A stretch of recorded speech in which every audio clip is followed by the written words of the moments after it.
आयोगाकडे लिहून देतात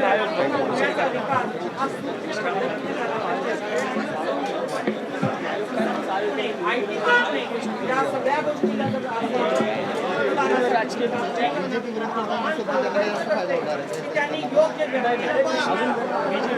पद्धतीने वॉर्ड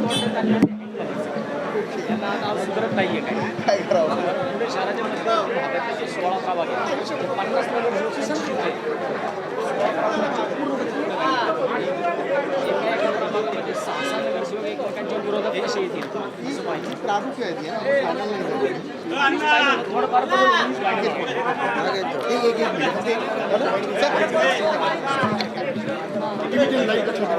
आणि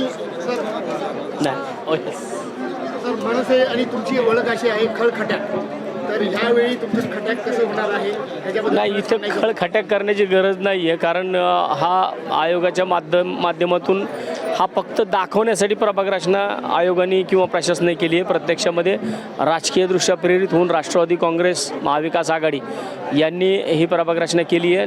तसं पाहता ही प्रभाग रचना म्हणजे पुणे शहराच्या मध्यवर्ती भागाचा निर्गुण खून आहे आणि हा निर्गुण खून करण्याचं पाप राष्ट्रवादी काँग्रेसच्या माध्यमातून झालं आहे.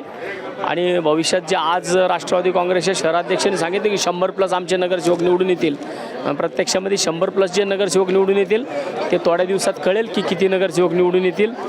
प्रत्येक जणाला वाटते की आम्ही काहीतरी वेगवेगळ्या वल्गना करून नगरसेवक निवडून आणू शकतो, परंतु असं काहीच नाही आहे. यावेळेस 2017 ते 2022 या 5 वर्षामध्ये भारतीय जनता पार्टीने जी प्रभाग रचना केली होती त्याच्यामधनं पुणे झालेलं वाटोळं पुणेकरांनी पाहिलेलं आहे. त्यामुळे 2022 ते 2027 या कालावधीमध्ये राष्ट्रवादी काँग्रेस आणि महाविकास आघाडीला पुणेकर त्यांची जागा दाखवतील. TV10 लाईव्हला मनापासून महाराष्ट्र नवनिर्माण सेनेच्या वतीने शुभेच्छा.